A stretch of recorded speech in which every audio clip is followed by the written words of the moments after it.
So I wanted to start just for the context with verse 11. And it will be that the place the Lord your God will choose in which to establish his name, there you shall bring all that I am commanding you, your burnt offerings and your sacrifices, your tithes, and the separation by your hand, and the choice of vows which you will vow to the Lord. So in context, it's talking about the three pilgrimage festivals, right? I haven't seen all of the context, but if you just look at this verse in isolation, it would be when you make sacrifices and offerings in general, because there are sacrifices and offerings independent of the Chagim, independent of the three pilgrimage festivals. True, yes. Okay. And you shall rejoice before the Lord your God, and you and your sons and your daughters and your men servants and your maidservants and the Levite who is within your cities, for he has no portion or inheritance with you. Beware lest you offer up your burnt offerings any place you see. Meaning just anywhere. Right. It should only be done in the temple. Right. But only in the place the Lord will choose in one of your tribes, there you shall offer up your burnt offerings, and there you shall do all that I command you. This is one of the passages that you can't prove it, but if you think, like, the weight of reason would say that if the Samaritan version of the Torah is correct, right, then it would be that the Jewish version of the Torah, if it were biased, the Jewish version of the Torah would insert here Jerusalem instead of saying some place and some tribe, right? But it's the opposite. The Samaritan version of the Torah inserts Har Gerizim, Mount Gerizim. Right here? Not in this. I don't know about in this specific place, Yeah. but if I remember correctly, there are 3 places, and this may be one of them. Yeah. I think this is one of them. Yeah. But there are 3 places, if I recall correctly, that And the those Samaritan. are the only differences in the Samaritan Torah, right? Those are the only substantial differences. Yeah. There are a lot of minute differences, like where a certain word may be in feminine form as opposed to masculine form, but it really doesn't change the meaning, because in English, for example, in English, there are words that would have been translated as it, like they're non-human nouns. I have a friend that I guess was Orthodox, but now is or believes that the Samaritan tradition is correct. Okay, well, it's still, at least it's still monotheistic, sort of. I thought that was very interesting. I thought for the most part Samaritans were only Samaritans because they were born into it and that's it. But That's the way they have been traditionally. But I suspect, just as with Judaism, that's kind of a reaction to basically 2,000 years of conversion being forbidden. Not from within, but from without. Like, among Jews, if we think conversion is bad nowadays, well, for nearly 2,000 years, Christians and Muslims forbade people from becoming Jewish, even if they wanted to. And that could very well be the same with Samaritans. I know it's the same with Zoroastrians. Zoroastrians that lived in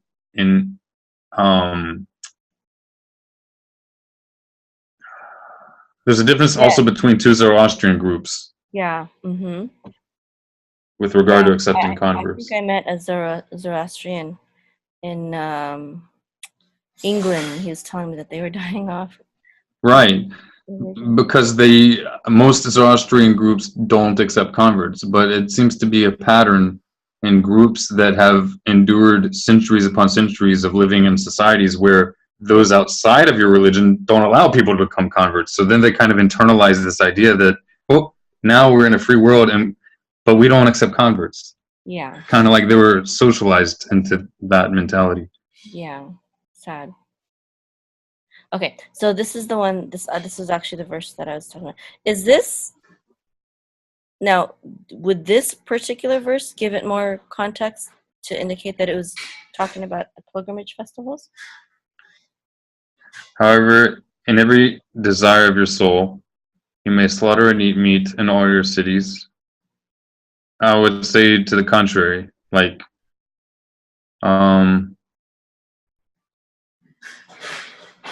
Not to the contrary, but no. I thought I could have sworn that this is Deuteronomy 12, right? Yeah. By the way, I don't know what you're trying to get at. Like, I'm not being. I don't. I'm just. Is there a view that only the only Well, restriction for sacrificing outside the temple is on the holidays? no. This particular verse, I thought, was traditionally interpreted to mean that to allow for. No, never mind, forget it. But okay, This just is usually understood in reference to meat, like regular eating of meat. yeah, That okay, is to say, when you want to eat meat, you don't have to make it a formal sacrifice anytime you want to eat meat. yeah, I was, yeah, this is, I'm confusing two verses, so never mind the holy day Right. thing. But this is one of the places that is the basis for the concept of a specific type of killing, like that you're not supposed to eat meat just that's killed any old way. It's the Torah. The Torah permits eating of meat when it's slaughtered, and this is the same type of slaughtering in the temple, only it's not in the temple. Oh, okay, this is a different topic. Okay, Yeah, wait, you're saying that the kosher slaughter is the same slaughter as was commanded for the sacrifices? right. It's just that it's not done as a particular act of worship Okay, but I thought that or by necessity. I thought Go ahead. the it's shechita laws, right? Right. I thought that was part of the oral Torah that was given to Moshe. It is. But most of the oral law has basis in the written text, just Oh, unclear okay. basis. Okay. Like it's insinuated or necessitated by the text. Oh, okay. So, so Anything in rabbinic, like in Talmudic law, which is not quite clearly necessitated by the text, is not considered halacha Moshe Sinai. It's not considered like Mosaic oral law. It's considered just regular rabbinic law, like Purim or Hanukkah. Those are any sort of insinuation of Purim or Hanukkah in the text. Those who insinuated it in Talmudic times knew that they were just trying to find allusions to try to add extra meaning to it. But it's very different from concepts like tefillin or shechita or anything regarding tzitzit and so forth. how is it different? Because the Talmudic or the rabbinic understanding of things like tzitzit, shechita, slaughtering, and tefillin or so forth, those are quite explicitly tied into the written text of the Torah. Even from a Karaite perspective, which rejects the authority of rabbinic understanding, even in those views, even in a Karaite view, you can see that the bulk of Talmudic law is with regard to what the text means, even if it's in the anti-rabbinic sense, even if it's considered an skewed or incorrect understanding, you could still acknowledge that it's tied into the text of the Torah, like tefillin. Okay, so Karaites reject tefillin and mezuzot, right? But any Karaite can acknowledge that even though they disagree with the interpretation, that it is a concept that's tied into the text of the Torah. Okay. Like the text says you should bind them They just on didn't take it your literal. arms and write them on your doorposts. Yeah. Karaites just say this is a figure of speech. Yeah. Okay. Okay. Let's go to this verse now. So this is rock. Now, the interpretation or the translation that I have says that this means notwithstanding. Is that correct?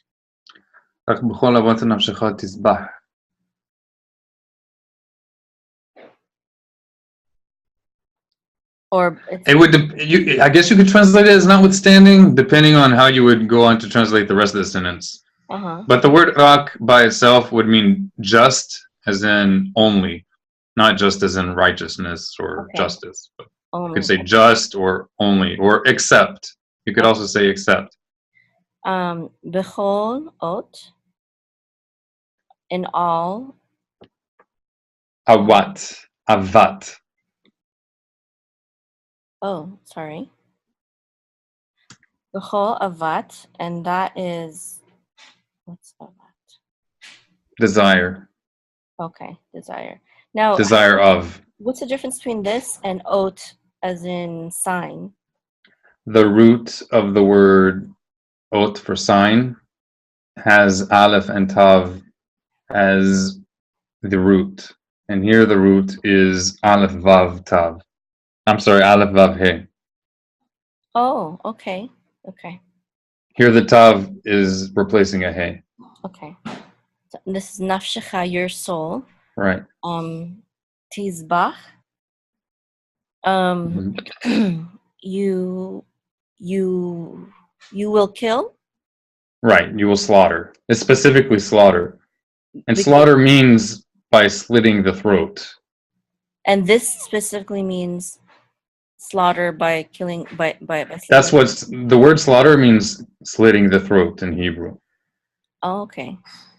So that's what this word means. You Right. will slaughter. Okay. Right. And it's specifically for an animal. Right. Okay, and what is the word for you will kill in general?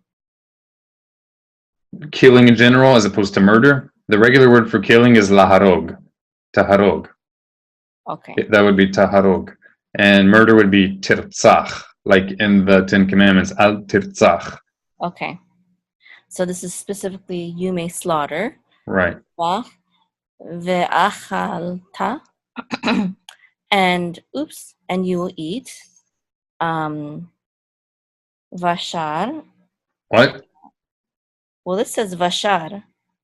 Be careful with Oh, the. sorry. This says vasar. Mm-hmm. But I thought it was more commonly basar, right? It is. Modern Hebrew doesn't follow the, as you know, modern Hebrew is a lot more simplified in pronunciation than biblical Hebrew.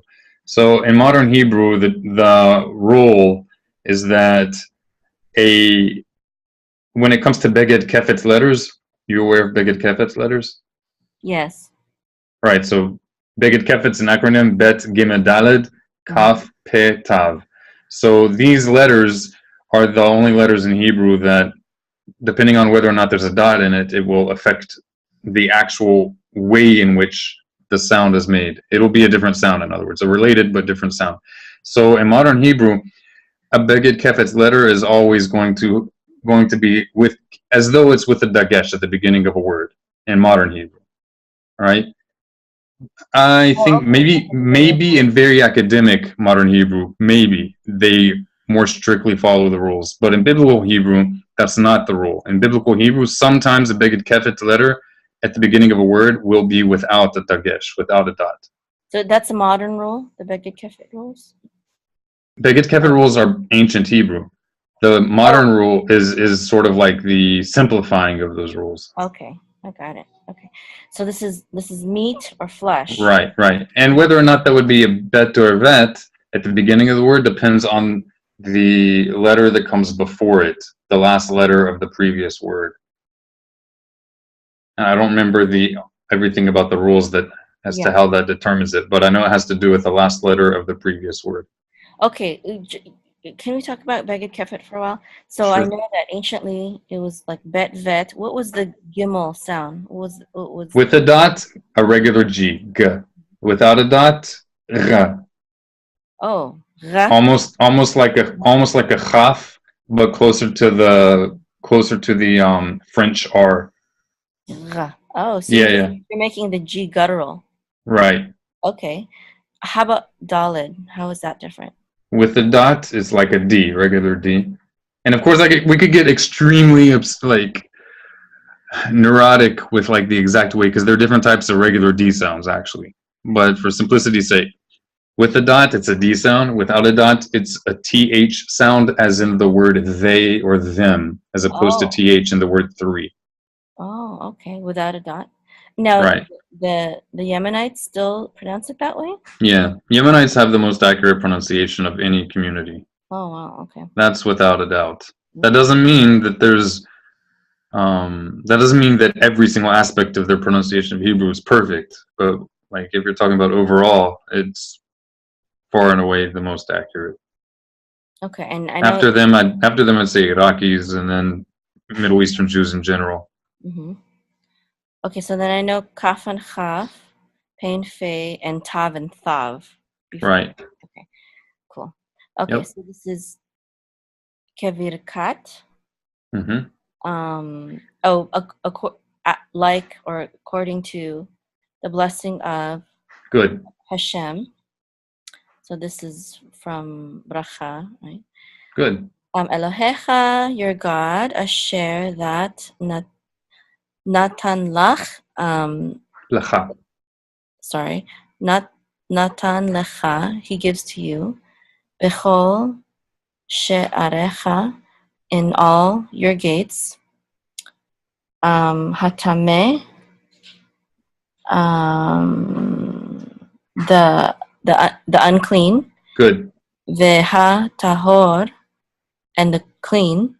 Mm-hmm. And this is referring not to the animals, but to the people who are slaughtering or eating. Okay, yeah, that's what I wanted to confirm. That it's talking about the people, whether they are clean or unclean. Right. Let them eat. Yoch. Sorry. So would this be pronounced? I would say yochlenu. So I recently went over. I didn't study and try to memorize or anything, but I went over a presentation of the different rules for Sheva, whether it's a sounded Sheva or a silent Sheva. And I didn't realize until just this week when I went over that, the variance among different Jewish communities with regard to Sheva. And it turns out that Yemenites are also they have a particularly detailed tradition about Sheva as well. So I really can't tell you what the normative rule is for Sheva. I'm only familiar with the Yemenite rules with regard to Sheva, and I know what is commonly done in modern Hebrew. Okay, so what would be? Can you tell me? So I can tell you in modern Hebrew is a bad standard to learn for any sort of tradition because it is not any one tradition. But modern Hebrew is terrible with Sheva. Modern Hebrew makes almost all Shevas silent Shevas. Even when, like for example, when a Sheva is the first letter in a word, I know that according to most traditions it's supposed to be sounded, if not all traditions. But modern Hebrew usually doesn't make it sounded at the beginning of a word. So modern Hebrew, this would be yochlenu without a doubt. But in Temani tradition, even though there's not in Temani tradition, when there's a dagesh in the letter over a Sheva, it's always sounded. But then there are cases where it's a sounded Sheva even when there's not a dot. But there are rules for that. And one rule is if the undageshed, the undotted letter over the Sheva is preceded by a cholam, then it should be sounded.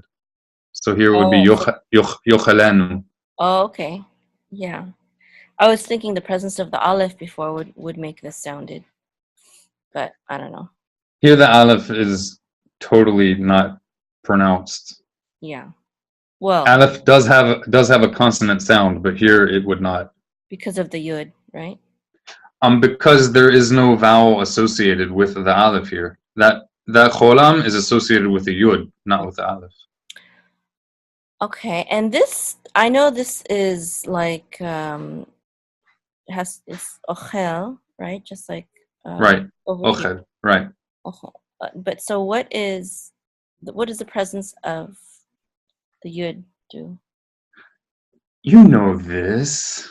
Please, no, I don't. You do know this. Tell me. Do you want to figure it out, or do you want me to just say it? Say it. Okay, but you do know this. The yud, of course, you know that this is not part of the root, right? Right. You can see that, right? Is aleph chet lamed, right? Good. Chaf, right? So the yod is not part of the root. Anytime yod is added at the beginning of a word, and you know it's not a part of the root anytime, that is telling you that this is the imperfect form of that verb. It's telling you more than that. It's telling you that it's the masculine imperfect. Whether it's masculine, imperfect, plural, or singular depends on the ending. And this is plural. All right, so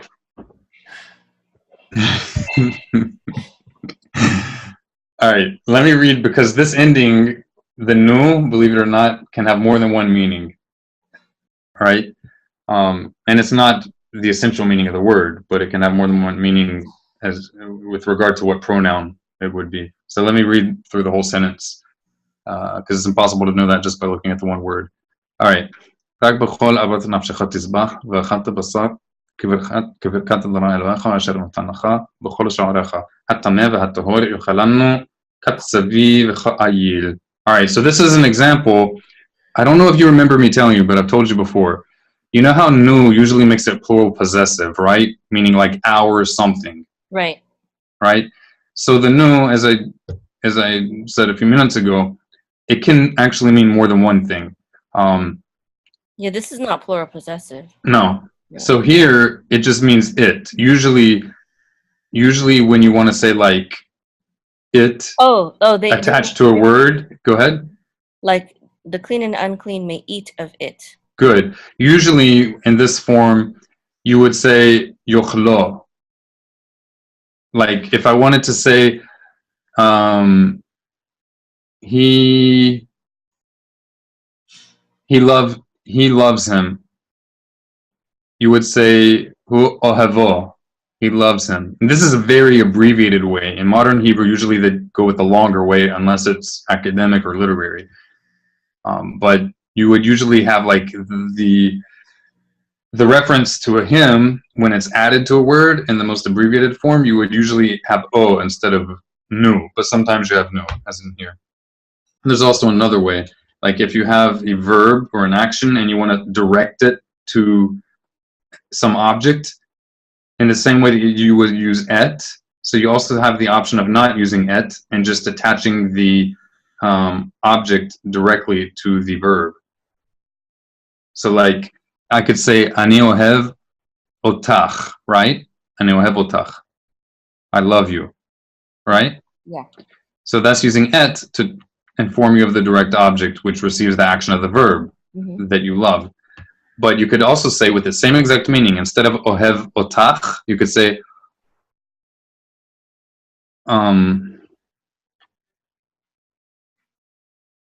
ohevech.